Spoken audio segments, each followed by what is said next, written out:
Gwe na muganda wange ng'oli nkuba kyeyo oli mwana wa buwala oba omwana wa bulenzi nkimanyi nti ebikola ebiri ku screen yange no obitegera bulungi era obimanyi.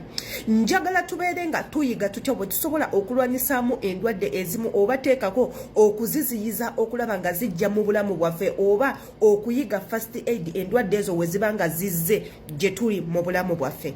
Ebintu bino eno tubiraba nnyo mu nnyumba z'abakama baffe imwe abatambulako mutera obisinkana mu katale n'awantuntu awalala. Ebikola bineno babita hibiscus mu lulimi oluzungu. Hibiscus ono wa mugaso nnyo eri obulamu bwo era nga bw'oba omuyina muganda wange kikkakatako okubanga onywayo ekikopo kimu buli wiiki kigenda kubanga kikuyamba. Naddala mmwe abatawanyizibwa obulwadde bwa pressure, high blood pressure, muntu ayinza okumbuuza pressure yetya.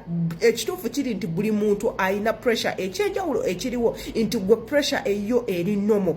Naye osobola okubanga okozesa ebikola bineno ne bikuziyizaako. Ebikola bineno ogenda kubikola otya? Ogenda kukwata ebikola bineno byolaba ku screen yange bye bayita hibiscus. Naddala mwe abaana abali ewaka abakola ewaka mulwawo okola exercise mulya bubi mulya emmere yeemu emmere erimu bi oil n'ebintu ebirala ebyo byonna bisobola okubanga bireeta obulamu bwo okubeera mu kasuubo. Kwata hibiscus ono obeerenga okwata amazzi go agookya otekemu ebikola bineno obikkeko omukka gwonna gugwere omwo mu kikopo. Ebikola bineno bisobola okubanga byemulungulamu byonna byekamulamu ebintu ebibirimu obuka bwayo then bwomala ebikola bijjemu obeerenga onywa ekikopo ekyo. Enono remedy jemba wadde gikozesa buli wiiki muganda wange ogenda kubanga ofunyeewo enjawulo ku bintu ebimu. Hibiscus agenda kuyambako okwoza mu lubuto, agenda kuyambako enkuba y'omutima, agenda kuyambako erimmwe